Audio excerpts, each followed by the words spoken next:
Alright, first you need a bowl of rice, cooked rice, some onion and garlic, okay, chopped into small pieces, and of course the 2 eggs. Okay, heat up the pan before you add the cooking oil, make sure everything is dry, and then you can add your cooking oil depending on how much oil you want.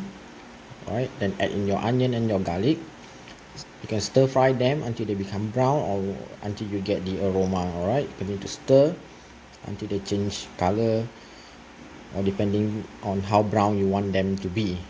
Okay, and besides, you need these 3 sauce for this recipe. You can use any other black sauce that you want.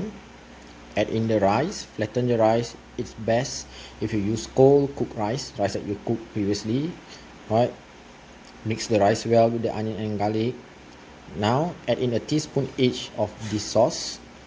Okay, this is how it looks like after you added the sauce. You're going to stir the rice with the onion and the garlic. Okay, mix evenly.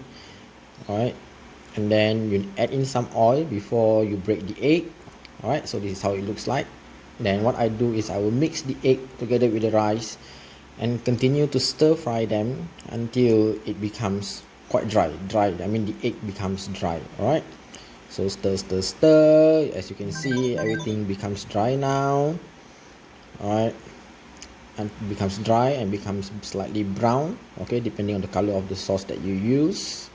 Now you can see the egg mixes nicely with the rice. Okay, this is how it looks like before it's ready to be served.